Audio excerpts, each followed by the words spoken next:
Ana Julve. Es radióloga con una trayectoria que podríamos resumir en una sola palabra, que es vocación. Ella estudió en la Universidad de Valencia y desde el inicio pues ella sabía que su pasión era la radiología y en 2004 comenzó su residencia en el Hospital Clínico de Valencia y es por ello pues que ha habido como este taller, ¿no? Que ella misma pues siempre reconoce que ha sido como su propia casa y fue allí donde descubrió su pasión por la radiología de mama. Esa pasión la llevó a convertirse, de hecho, en la responsable de la unidad de radiología de mama del mismo hospital durante 10 años y una década en la que pues, ha acompañado a cientos de pacientes en momentos muy difíciles con la imagen como herramienta y la empatía también como forma de trabajar, ¿no? En 2021 tomó un nuevo rumbo y fundó pues, la clínica Parrilla Julve Radiólogas, donde ha encontrado pues, una renovación, ¿no? De esa pasión por la radiología de mama y eso, pues al final, que un especialista de su nivel siga encontrando motivación y curiosidad después de más de 20 años, pues ya nos dice mucho de quién es y quién va a darnos la ponencia ahora mismo. Entonces, doctora Julve, es un placer tenerte aquí hoy, así que adelante con la ponencia. Muchísimas gracias, Mónica, por esta presentación. La verdad es que es como si la hubiese hecho yo misma desde el corazón. Es lo que siento por mi trabajo y es como lo he vivido. Ha sido un reflejo fiel. Hola a todas y estoy encantada de estar aquí para explicar un poquito todo esto. Seguro que casi todas ya controláis mucho de este tema, pero vamos a intentar hacerlo de una forma muy didáctica y que así podamos resolver dudas que os estéis planteando, ¿vale? Nosotros separamos las técnicas de imagen en dos características básicas, las morfológicas y las morfofuncionales. Las morfológicas son las que describen cada lesión a partir de su forma, sus bordes, su composición interna. Son de ejecución más ágil, suponen un menor coste, son las que utilizamos de inicio y son las que utilizamos en nuestro día a día de forma más intensa. La mamografía, la tomosíntesis y la ecografía, que son como nuestras herramientas básicas de trabajo. Y luego las técnicas morfofuncionales nos aportan mayor precisión diagnóstica, son más invasivas y más costosas, están reservadas para cuando tenemos hallazgos ya en mamografía, tomosíntesis o ecografía y necesitamos hacer un diagnóstico más fino y sobre todo también en las pacientes de alto riesgo. Son la mamografía con contraste y la resonancia magnética con contraste. Se han investigado muchas otras técnicas de imagen para llegar al diagnóstico del cáncer de mama, pero en realidad las únicas que tienen un valor objetivo científico real para un diagnóstico fiable son estas, son las que vamos a utilizar. En esta imagen os he puesto la clasificación BIRATS porque ya sabéis la gran mayoría que es lo que utilizamos los radiólogos de todo el mundo, de los que nos dedicamos a mama, todos debemos utilizar esta clasificación. Hay varios niveles. El 0 es cuando un estudio es incompleto, pero esta categoría casi está en desuso porque en realidad hacer una mamografía en la que ves un nódulo probablemente benigno y que necesitas una eco, decir 0 porque necesitas una eco, no le estás indicando al paciente ni al médico que recibe ese informe si esto es algo urgente o es algo preocupante. Entonces, realmente esta categoría no la estamos utilizando y ya pasamos al resto que nos dan una orientación ya hacia la sospecha de lo que estamos viendo. El 1 y el 2 son niveles que son igual de benignos, los consideramos igual. En el 1 es cuando no tenemos ningún hallazgo y en el 2 cuando vemos ya algún hallazgo que es benigno, que sabemos que no hay ningún tipo de riesgo de cáncer de mama, pero que lo tenemos que describir en el informe. La siguiente categoría es el BIRAS 3, que es cuando encontramos hallazgos probablemente benignos. Aquí la probabilidad de cáncer es extremadamente rara, menos de un 2%. Y siempre tenemos ese 2% porque puede haber alguna lesión que sea benigna, pero que nos esté ocultando otra lesión que sea más atípica o que tenga alguna variante en la que ya pueda aparecer en un siguiente control una alteración. Estas lesiones, cuando cumplen los criterios estrictos, es suficiente con hacer controles a los 3, 6 meses y 12 meses después de visualizarlas, ¿vale? Luego pasaríamos a las categorías 4 y 5, que las podemos englobar porque es cuando ya tenemos una sospecha de cáncer de mama. ¿Y eso qué quiere decir? No quiere decir que al 100% vaya a ser un cáncer de mama, pero que ya cumple ciertos criterios que nos indican hacia la sospecha. Puede ser un nódulo que nos parezca probablemente benigno, pero que una de sus características ya no sea de benignidad. Por lo tanto, ya nos genera un grado de sospecha y nos va a indicar una biopsia. Dentro de estas dos categorías tenemos diferentes niveles en función de la sospecha que tengamos de cáncer de mama, pero en realidad que nos digan categoría B4 o B5 lo que indica es que tenemos que hacer una biopsia y tenemos que hacer una técnica más intervencionista para llegar al diagnóstico, para poder quedarnos tranquilos. Y la categoría B6 la utilizamos cuando ya tenemos un diagnóstico de cáncer de mama por biopsia y hacemos unos estudios de seguimiento de tratamiento o hacemos un reestadiaje porque hemos visto en la resonancia otra lesión accesoria. Entonces, en la conclusión del informe siempre colocaremos BRAF 6, pero es porque ya tenemos un nódulo biopsiado, ¿vale? En la siguiente diapositiva os muestro el mamógrafo que tenemos en mi clínica, que es así un poco muy fashion, porque tiene ahí un aro que es donde se mueve el tubo. Lo más habitual es que el tubo sea recto y es más cuadriculado, pero bueno, hay muchos modelos y lo que os quería incidir aquí es que la mamografía es la técnica inicial en el estudio de mama y es la que más ha contribuido a disminuir la mortalidad por cáncer de mama. Quiero que lo tengáis clarísimo. Sé que en redes sociales han aparecido muchas fake news o mucha teoría conspiranoica, que digo yo, diciendo que como la mamografía irradia es la que provoca el cáncer de mama o que la mamografía no ha demostrado disminuir la mortalidad. Está más que demostrado. La irradiación que hace una mamografía es mínima, nos irradiamos más cogiendo un avión de Valencia a Palma de Mallorca o de Barcelona a Menorca que haciéndonos una mamografía y nadie se plantea el dejar de volar porque se está irradiando. Esto es así y hay que tenerlo claro. La irradiación es mínima y como todas las pruebas radiológicas las vamos a utilizar de forma sensata para minimizar esa exposición a la irradiación y para eso tenemos todas las revisiones científicas que nos dicen cómo hay que hacerlas y en qué periodo de tiempos hay que hacerlas. Hay que confiar porque es una prueba que es maravillosa, nos encanta y es fantástica para diagnosticar de forma precoz el cáncer de mama. La vamos a utilizar siempre a partir de los 40 años, que es cuando empieza la incidencia del cáncer de mama, y en situaciones concretas antes de los 40 años, en pacientes más jóvenes, pues que les hemos hecho una lesión y vemos una lesión sospechosa, o que a la exploración vemos algo que no nos cuadra, aunque la eco sea normal, si en la exploración nos parece que hay algo alterado, podemos hacer una mamografía, pues como para hacer el desempate, que digo yo, o para confirmar un diagnóstico que hemos visto por eco. Sigue siendo imprescindible la compresión, lo siento chicas, esto es así, pero es fundamental para poder expandir el tejido mamario y que no nos oculte lesiones. Sí que es verdad que desde que los mamógrafos son digitales, esa compresión se ha moderado mucho. Entonces depende un poco del equipo, si es más nuevo y la técnico le pone cariño, que normalmente los técnicos que se dedican a la mama saben cómo hacerlo, ir despacito, te voy a comprimir, vamos a hacer un poquito más para que notéis el mínimo dolor. Es una situación incómoda, yo he tenido que pasar por lo mismo ya varios años y entonces sé cómo es, sé que es la posición, cómo te colocas, es una situación que te sientes un poco vulnerable, pero vale la pena. Así es que dura un minutito, al final es tan rápido y nos da tanta tranquilidad que vale la pena. Es una técnica 2D y lo que queremos decir con esto es que es como una fotografía. Va a tener un defecto, que es que si las estructuras se superponen, como en una fotografía, si alguien está delante de otra persona, no vamos a ver el que está detrás. Por lo tanto, eso va a conllevar falsos negativos, cánceres que permanecen ocultos debajo de un tejido glandular denso, o falsos positivos, cosas que se superponen y que simulan una lesión. Entonces nos va a tocar desplegar eso o completar el estudio con otras pruebas para asegurarnos de que no haya nada oculto. ¿Vale? Aunque sea la prueba más fiable, va a tener un porcentaje de tumores que se van a ocultar. Y entonces vamos a tener el resto de técnicas para apoyarnos en ellas. A ver, en la mamografía tenemos varias proyecciones. Las proyecciones estándar son la craneocaudal y la oblicua, son las que se comprime desde abajo y la que se comprime más lateral. ¿Vale? Y luego tenemos proyecciones complementarias. Cuando una paciente lleva prótesis mamaria, lo que hacemos son las proyecciones de Eklund. Ya sabéis que los nombrecitos a los radiólogos nos encanta.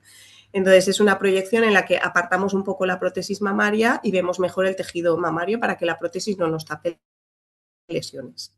Y luego hay proyecciones complementarias, porque como ya sabéis, aunque hagamos dos proyecciones, siempre hay territorios de la mama que pueden quedar fuera de la imagen de mamografía.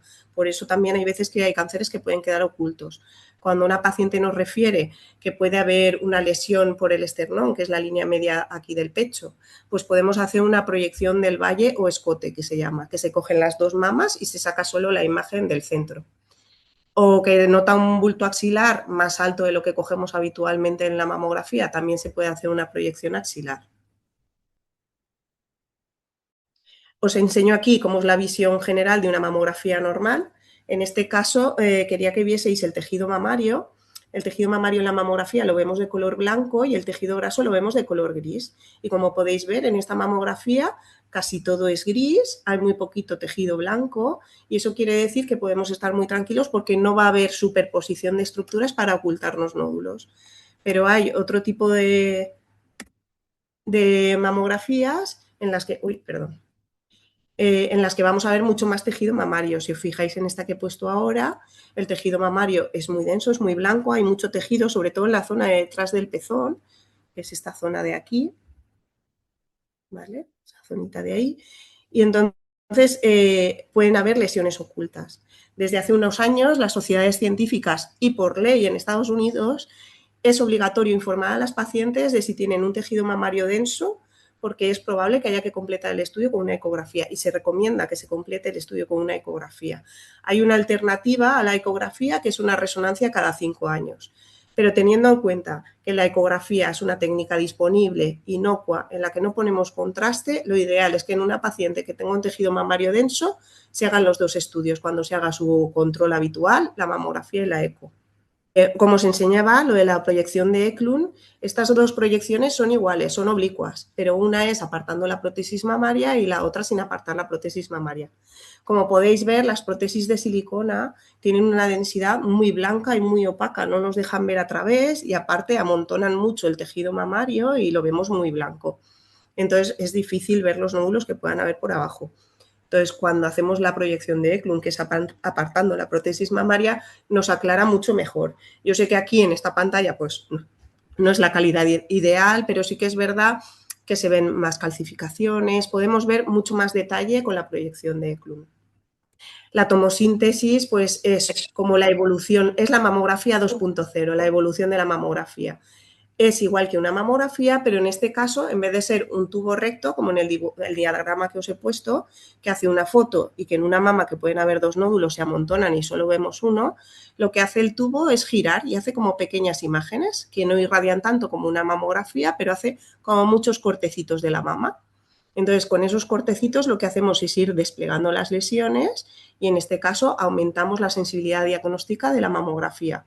Nos encanta porque aumenta la sensibilidad un 30%. El inconveniente, el tiempo de compresión de mama, ya sabemos, tienes que estar ahí comprimida. El aumento de tiempo de lectura del médico, pues a más imágenes tenemos que ver, más rato vamos a estar informándolo. Y va a haber peor valoración de las microcalcificaciones, porque las microcalcificaciones son lesiones tan pequeñitas que cuando haces cortes muy finos, en la imagen salen como borrositas y ya no las ves. ¿Cómo hemos solucionado gran parte de estos problemas? Con los nuevos equipos que son digitales y ya sabéis que esto avanza con la informática, igual que avanzan los móviles y cambian a la carrera, pues con los aparatos radiológicos lo mismo. Entonces, el tiempo se ha reducido muchísimo, es casi prácticamente, se diferencia milisegundos con una mamografía normal y luego para mejorar la valoración de las microcalcificaciones, con un procesado informático, todos esos cortecitos te saca los cortes de la mama y luego como una imagen resumen, que es como una mamografía 2D, que es como todas juntas y a ver qué ves ahí. Y ahí sí que se ven muy bien las microcalcificaciones. Es lo mejor que puede haber hoy en día, está ampliamente eso es disponible en todas partes y las dos cosas son correctas, tanto la mamo como la tomo. ¿Que tienes disponibilidad de tomo? Hay que hacer tomo, porque aumentamos un poco. Cuando más sucre, más dulce. Cuando más azúcar, más dulce. Y entonces nos gusta pues, aprovechar al máximo las técnicas de imagen. Aquí os pongo un ejemplo, tened en cuenta que yo también os pongo ejemplos muy llamativos. Entonces, una mamografía 2D con una mama muy grasa, con poquitos restos glandulares, un radiólogo experto sí que vería que aquí hay un nodulito, pero no es tan llamativo, como podemos ver en el corte de tomosíntesis. Esto es un mini corte que se ha sacado de la mama, aquí solo estamos viendo una pequeña parte, pero justo donde está el nódulo, vemos un nódulo que es mucho más denso, que tiene espículas alrededor, tiene como unas espinitas alrededor, que es un nódulo sospechoso. Entonces, lo que nos da es mucha más seguridad diagnóstica para encontrar este tipo de nódulos. La ecografía, que es la prueba complementaria por excelencia, que la adoramos, que le sacamos mucho rendimiento, que no irradia, es inocua, nos encanta porque estamos con vosotras en la sala, os preguntamos qué habéis sentido, qué habéis notado cómo ha evolucionado, desde cuándo, nos dais mucha información, a nosotros nos ayudáis mucho con todo lo que nos contáis, y es de primera elección en pacientes jóvenes, menores de 40 años, que la probabilidad de cáncer es muy rara, no imposible, pero muy rara. Vamos a empezar con una ecografía. Es de primera elección también para la valoración de prótesis mamaria. Muchas pacientes llevan prótesis mamaria y la forma de evaluarlas es con la eco.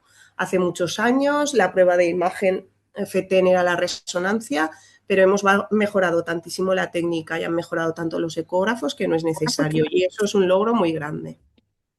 Es fundamental en la mama densa, como os he comentado antes, cuanto más compacto es el tejido mamario, en la mamografía nos puede ocultar nódulos, y entonces hay que hacer un estudio complementario con eco, y además la vamos a utilizar siempre, aunque tengamos una mamografía, en el caso de que aparezcan síntomas.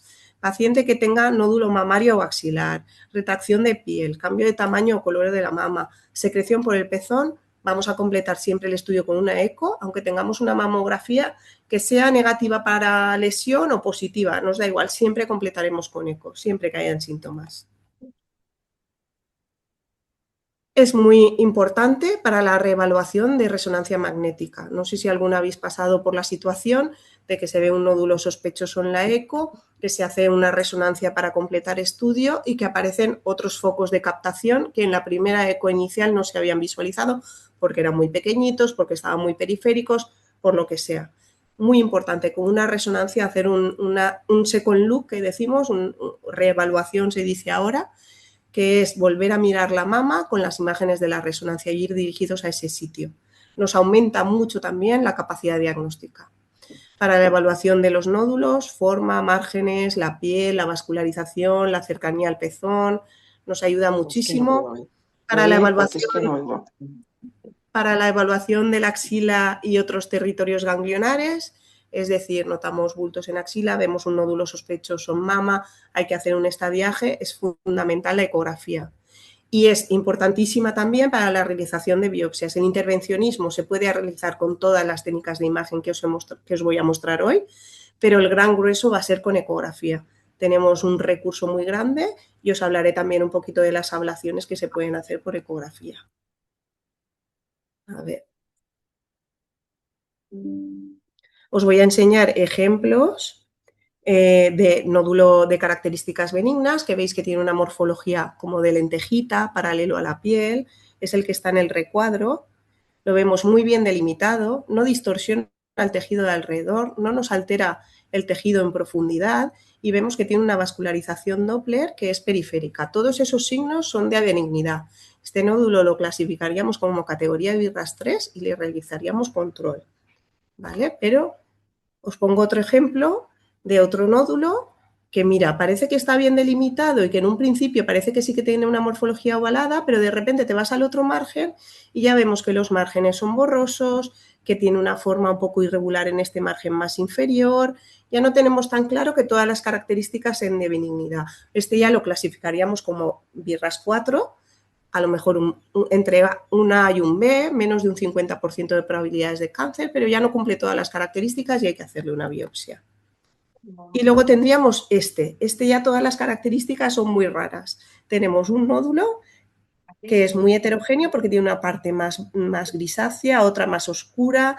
Vemos que no lo podemos distinguir bien en el tejido adyacente de la grasa. Con el tejido mamario por aquí tampoco lo podemos ver bien. Hace una sombra por aquí que no nos deja ver en profundidad. Todas esas características son de sospecha. Y esto ya sería una sospecha alta, un BIRAS 4C. Sí o sí tiene que ir a biopsia porque ya tenemos muchas probabilidades de que sea un cáncer. Porque veáis un poquito. Lo importantísimo que es la realización de biopsias por eco. Es una técnica muy sencilla, por eco es comodísima, a vosotras no va a suponer ningún dolor. Ponemos anestesia que es como la del dentista, pero más agradecido que en la boca, porque en la encía no tenemos mollita y la anestesia no difunde, cuesta mucho que haga efecto, y en la mama es ponerla, enseguida hace efecto. Luego al final os pondré un vídeo y veréis qué rápido es. Con otra aguja se cogen varias muestras, veis el trayecto de la aguja dentro del nódulo, aquí otra aguja dentro del nódulo, y así nos aseguramos de que cogemos muestras que son efectivas para el diagnóstico. por ecografía es una prueba súper sencilla, muy cómoda de hacer. Es desagradable que te digan que hay que hacer una biopsia porque ya te genera mucho estrés, pero es una técnica muy cómoda de hacer y que nos va a resolver muchos problemas. Más cosas, fundamental en la axila. Os pongo aquí esta tabla de resumen de adenopatías axilares, que es maravillosa, porque hemos descubierto que con los nuevos tratamientos oncológicos las respuestas son brutales, hemos mejorado muchísimo, es una alegría, es un gran logro de la ciencia que tenemos ahora. Y entonces ahora es muy importante cómo valoramos la axila, porque lo que antiguamente era, si ves una adenopatía sospechosa, se pincha y se vacía la axila y todo a lo loco. Hoy en día se estratifica y se personaliza el tratamiento para todas. Entonces tenemos que tener muy claro qué adenopatías vale la pena pinchar, qué adenopatías no hay que tocar y cuando las pinchamos, qué valor tienen. Entonces, con estos criterios morfológicos que hemos descrito, podemos incluso prever qué carga tumoral tiene esa axila y podemos planificar mejor un tratamiento futuro para las pacientes. Con esto, con el resultado inmunohistoquímico que tenga el tumor, el tipo de tumor que sea, luminal A, luminal B, ER2, triple negativo, y cómo respondáis al tratamiento neoadyuvante antes de la cirugía, vamos a poder tomar decisiones de cirugías muy localizadas en la axila que van a producir mucha menos edema del brazo y menos problemas de movilidad y de morbilidad en un futuro. Perdón. A ver, sí. Hay un par de especificaciones en la ECO que no lo he incluido como pruebas funcionales porque las utilizamos poco y tienen una limitación para su utilidad, pero que se podrían considerar un poco funcionales, como son la elastosonografía y el Doppler. No todos los equipos tienen elastosonografía, es una técnica que mide la rigidez de las lesiones y, como sabemos, los tumores tienen una densidad muy alta, son duros, son cosas que cuando se palpan distinto a lo que es la glándula mamaria. Entonces se ha desarrollado una forma de medir esa densidad a través de las ondas que emite el ecógrafo y según las características nos puede dar más sospecha o no. Esto lo utilizamos simplemente como apoyo a una decisión que ya hemos tomado, porque cuando tú ya ves un nódulo irregular o distinto y sospechoso y decides pincharlo, esto te ayuda para decir sí, tengo que pincharlo porque también es duro. Es una forma más de apoyar, pero al final no es una técnica que esté muy extendida y al final te guías más por la morfología, porque en la eco tiene mucha resolución. El Doppler estudia la vascularización de las lesiones y también sabemos que los tumores tienen vascularización anómala y más abigarrada y más visible que en el tejido normal. Y entonces lo utilizamos básicamente para evitar vasos a la hora de hacer una biopsia. A ver si me hace caso. No sé si me estoy pasando mucho de hora. Vale, vamos bien. La resonancia magnética. Ventajas principales, no irradia. Ay, perdón. Como va un poquito lento. Vale. No irradia, da una alta resolución de tejidos blandos, tiene muy alta sensibilidad y nos da un diagnóstico funcional y vascular. Los inconvenientes, la claustrofobia y ansiedad que da, ya no sé si sabéis lo que es una resonancia, pero es el tubo este cerrado que nosotros lo llamamos sarcófago, te metes ahí dentro entre el ruido y que no puedes salir, pues muchas veces es muy inconveniente. Los ruidos intensos, es incompatible con ciertos metales y prótesis que se puedan utilizar, es muy costosa porque ocupa mucho tiempo de máquina, dinero, tiempo para informarla, y siempre se utiliza la contraste intravenoso. Es gadolinio, que tiene muy pocos efectos secundarios, pero siempre hay que tenerlos en cuenta. Yo os he puesto esta imagen para que tengáis una visión de cómo se hace una resonancia mamaria. A veces no somos conscientes de que las pruebas tienen cierto grado de incomodidad importante. Entonces, la paciente tiene que estar tumbada boca abajo con el pecho colgando unos 45 minutos porque si es la técnica completa, pues hay que hacer muchas secuencias, hay que meter contraste y hay que estar muy quieta para que esa mamá no se mueva y sea fiable el diagnóstico que estamos haciendo. A ver, más cosas que os voy a enseñar. La vamos a utilizar para la estadificación del cáncer de mama, es decir, cuando vemos una lesión sospechosa en mamografía y eco y pensamos que pueden haber otros focos, que es una lesión muy agresiva, que tiene a lo mejor que luego después de la biopsia nos sale un subtipo tumoral que sabemos que es agresivo, que es una paciente joven con una mama muy densa que no sabemos si se nos puede escapar algo, súper útil. La vamos a utilizar también para evaluación de respuesta a tratamiento. Una vez iniciamos la quimio, poder ver que estás respondiendo. Para la búsqueda del tumor oculto, hay algunos tumores que son muy puñeteros y solo debutan con adenopatías en la axila. Entonces necesitamos saber de dónde ha salido. Hay que planificar muy bien y entonces hay que hacer una resonancia.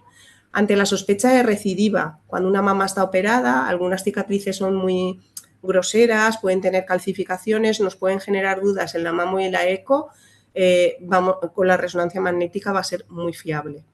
Para el cribado de alto riesgo, pacientes con un gen predisponente a cáncer de mama o una historia familiar muy potente de cáncer de mama, se va a realizar también estudios con resonancia. Nunca vamos a dejar de lado la mamo y la eco. Quiero que seáis muy conscientes que la ecografía y la resonancia siempre van a ser estudios complementarios a la mamografía.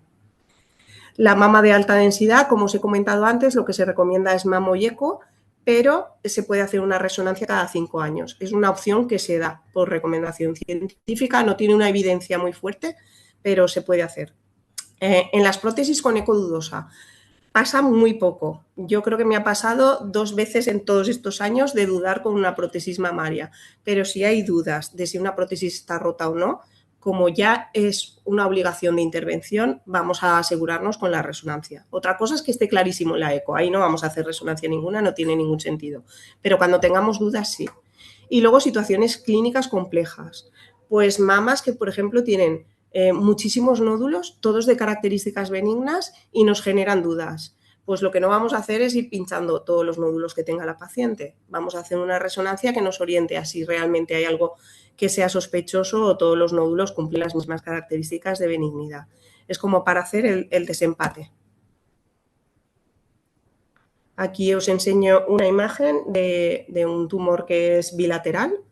Hay muchas veces que no hay que tener, esto lo digo para los médicos, a veces tenemos la satisfacción del hallazgo.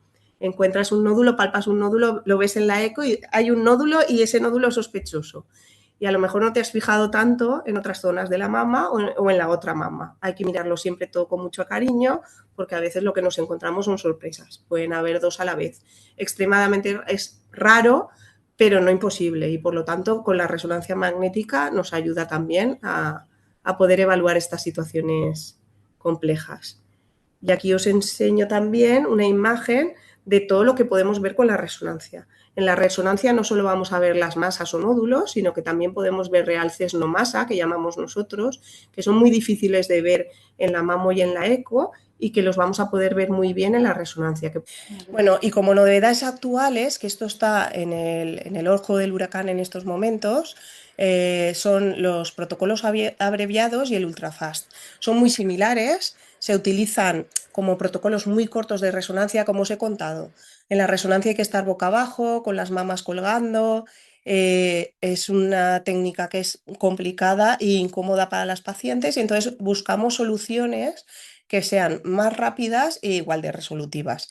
No van a tener nunca la misma sensibilidad que hacer un estudio completo con todas las secuencias, pero sí que es verdad que el protocolo abreviado en pacientes asintomáticas que vienen a un cribado rápido, que son las de alto riesgo genético, que ya tienen su mamo y eco hechas normales y que vienen a hacer la resonancia complementaria, pues se hace una secuencia sin contraste y otra post contraste en 2 minutos, muy rápido. Se sacan estas secuencias que veis ahí y, y entonces vemos que no aparece ninguna lesión sospechosa y podemos estar tranquilas. ¿Vale? Y la ultrafast es la que utiliza, es muy similar a esta, pero se hace mucho más rápido en el primer minuto y se sacan varias secuencias en un minuto.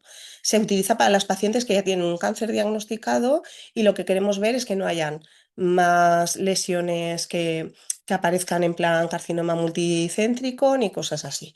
Entonces, esto lo cogemos con pinzas, se está estudiando, se está publicando, se ve que tiene utilidad, pero no todos los aparatos pueden hacerlo, no todos los radiólogos pueden hacerlo, porque en estas secuencias tan rápidas perdemos información. Si el radiólogo que tiene que ver esta resonancia no dispone de la mamo y de la eco, se queda sin información. Y esto puede pasar cuando la resonancia se hace en otro centro, que eso es bastante habitual en los hospitales grandes. Todo se hace unificado, pero en los hospitales más pequeños, pues a lo mejor la señora se ha hecho la mamo en una unidad de prevención, la eco se la han hecho en un centro privado, luego se hace la reso. No son recomendables para estudios a ciegas. Esto tiene que ser cuando se está haciendo de forma unificada todo el estudio. Pasamos a la siguiente. A ver. No sé si me pasa Marta o Irina. Vale. Atrás. La mamografía con contraste es como la sustituta de la resonancia. Tiene unas indicaciones exactamente igual, es más económica, es accesible, es rápida, es una maravilla. Los inconvenientes que irradia y hay que utilizar contraste. Se utiliza el mismo contraste que en el TAC, ¿vale? Entonces es el contraste iodado con las mismas contraindicaciones que tiene el contraste iodado, pero en este caso el mamógrafo es un mamógrafo especial, no todos los mamógrafos pueden utilizar esto. Utiliza un tubo que hace una sustracción y hace una imagen muy similar a la de la resonancia, pero en mamografía. Pasamos a la siguiente. Y como podéis ver aquí, os he puesto una imagen 2D. A la derecha del todo está la imagen de tomosíntesis, como se ve, la de los pequeños cortecitos, y en medio os he dejado la de contraste. Ya veis que esta señora en las imágenes 2D y de tomosíntesis ya veíamos una lesión espiculada y sospechosa que se iba hacia la axila, pero en la imagen con contraste ves que hay varios focos. Ya es un tumor más avanzado. Entonces, en este caso no ha hecho falta la resonancia porque ya lo tenemos claro con la mamo con contraste. Esto también es algo bastante novedoso, cada vez se va instaurando más en más centros. Sí que es verdad que en centros grandes, en hospitales dedicados a cáncer de mama, en centros más pequeños todavía no está disponible, pero llegará un momento que se instaurará, porque sí que es verdad que cambia mucho la historia de tener que hacer una resonancia en 45 minutos que hacer una mamografía con contraste en 5 minutos, entre que pones el contraste y haces la mamografía. Es una maravilla y yo creo que está muy metido en el futuro. Siguiente. Las técnicas intervencionistas es lo que os voy a comentar ahora. Todo se tiene que pinchar con la técnica de imagen que utilices. Es decir, si tú haces una resonancia, tienes que tener disponible un método para hacer la biopsia por resonancia, las biopsias por eco y las biopsias por mamografía. Cualquier técnica que utilices tiene que tener esa disponibilidad. Si no, no es una técnica útil de diagnóstico, porque si tú no puedes llegar al diagnóstico de lo que ves en la imagen, no sirve para nada. Entonces, la que más utilizamos con diferencia es la eco. Vamos a utilizar la PAF, que es la punción de aguja fina, para quistes, seromas, acúmulos de líquido que sean incómodos, que tengamos sospecha de que estén sobreinfectados. Se pincha con una aguja muy finita, es más finita que la de extracción de sangre. No hace nada de daño y alivia mucho porque aliviamos la presión de esos quistes o esos seromas que pueden estar a tensión. Ya no se utiliza para el diagnóstico de cáncer de mama porque en realidad la PAF lo que hace es aspirar celulitas y no nos da la información que necesitamos para clasificar esos tumores. Entonces, siguiente diapositiva, os enseño la BAG, que ya la habíais visto antes. Pasamos, a ver si pasa.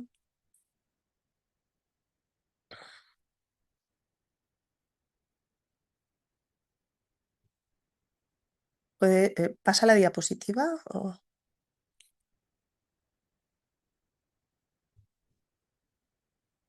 Vale. En esta os he enseñado antes lo de la biopsia, que es la misma imagen, veis cómo la aguja atraviesa el nódulo. Como esto es una biopsia de aguja gruesa, es un poquito más gruesa, necesitamos anestesia local, que es como la del dentista, mepivacaína, lidocaína, lo que vaya bien, no hace nada de daño, no te enteras de nada. Os enseño abajo de la imagen de la eco. Tenemos la pistola de biopsia para que veáis más o menos, hay muchos modelos, pero más o menos así. Y en la izquierda os enseño lo del marcaje de las lesiones. Tenemos otros dispositivos, todas las lesiones que pinchemos que no sean palpables deben marcarse y la gran mayoría de las palpables también deben marcarse por si van a recibir tratamiento neoadyuvante y van a acabar desapareciendo. Los marcajes son pequeñas pestañitas de metal, lo veis ahí en la imagen de mamografía, dentro de esa bolita blanca, como hay un palito blanco, ese es el marcador radiológico.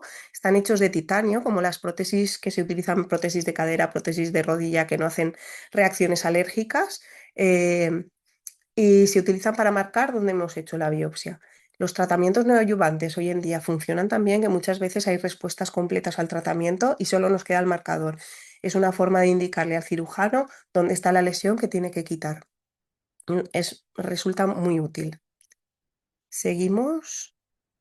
Os enseño ahora la biopsia asistida por vacío, que la habréis oído muchas. Son para las lesiones que son o muy pequeñas o distorsiones en el que vamos a tener que coger mucha cantidad de tejido para tener un diagnóstico fiable, o las microcalcificaciones. Se puede hacer tanto por eco como por resonancia como por mamografía. Yo os voy a enseñar ahora en unas imágenes las que hacemos por mamografía, que en realidad es con tomosíntesis. En el clínico teníamos una mesa especial. Si quieres pasar que aparezca la imagen. Es una mesa de tomobiopsia para biopsia de vacío. Entonces, aquí se utiliza el mismo sistema que en la resonancia, te tumbas boca abajo, mama colgando, y debajo de la mesa hay un dispositivo que es como una mini mamografía, donde centramos la zona que tenemos que biopsiar y tiene unas guías. Nosotros le marcamos el punto ahí en las pantallas cuando salen las imágenes y nos dirige automáticamente. Es una gozada y la paciente está bastante cómoda, porque sí que es verdad que la mesa es acolchada y no es tan tan rígida como la resonancia, es mucho más cómoda. En esta imagen, esta es mi socia, Cristina Parrilla, que somos las dos socias de la clínica.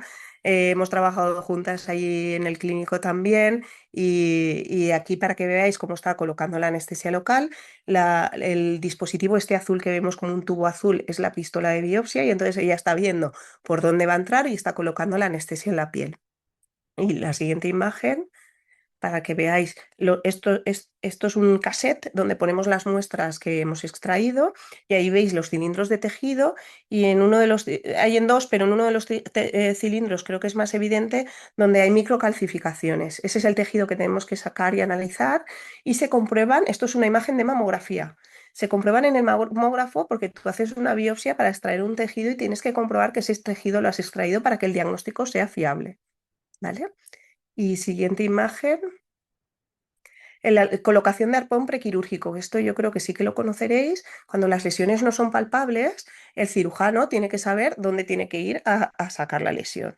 Entonces, si quieres pasar a la siguiente imagen, que es una ampliación, el arpón es un alambre finito que introducimos dentro de la mama hasta la zona que tiene que quitar el cirujano.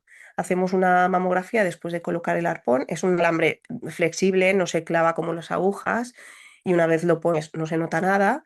Y no sé, puedes darle a la imagen. Es que os he puesto una imagen ampliada para que veáis cómo el arpón está dentro de la mama con sus patitas, que se engancha a la zona donde está el marcador radiológico, que es esa bolita blanca. Luego, cuando el cirujano opera y saca la muestra, nos la manda y le hacemos una pequeña mamografía a la muestra. Aquí veis dónde está el marcador radiológico, que es esa U metálica, y luego el arpón con las dos patitas enganchado.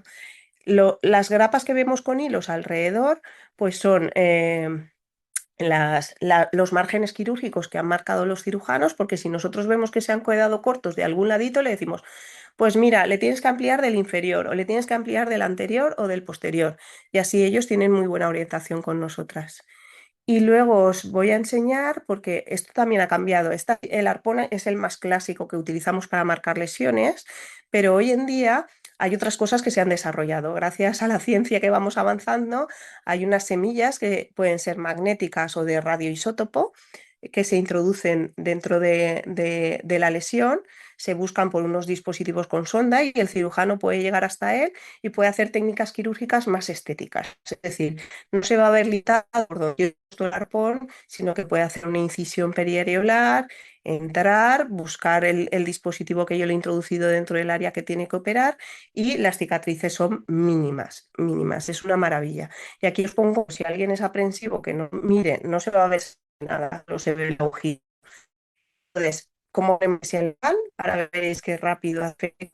E introducimos una aguja que lleva la semilla dentro, liberamos la semilla y lo quitamos. Y la paciente está perfectamente. Esto es el día del quirófano, antes de entrar al quirófano, para operar un nodulito que tenía que quitar. Entonces, veis lo rápido que ha sido. Ahora automáticamente preparamos la aguja que lleva la semilla. Lleva como una guía dentro que es la que empujaremos para liberarla. Y en la misma posición que hemos introducido la anestesia, metemos esta agujita. No se oye el sonido, pero yo a la paciente le estoy preguntando, ¿cómo vas? Bien, bien, bien, no noto nada, noto que empujas, noto que me aprietas, noto que tal, no noto pinchazo, estate tranquila, estamos ahí hablando.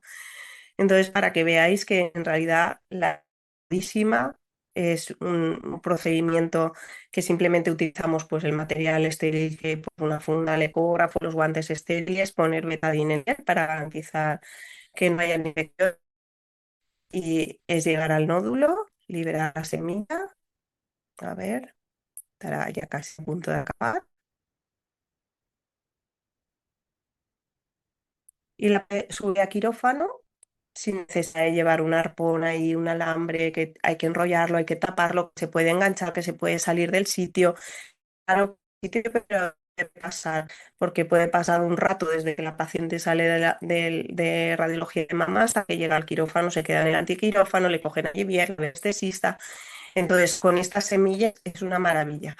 Sí que es verdad, pues eso, que están disponibles en los hospitales más grandes, en centros más pequeños, siguen con los arpones, porque al final el arpón es un dispositivo muy económico y que no requiere de otros aparatos. Las semillas va a requerir de sondas especiales que midan o la semilla magnética o la semilla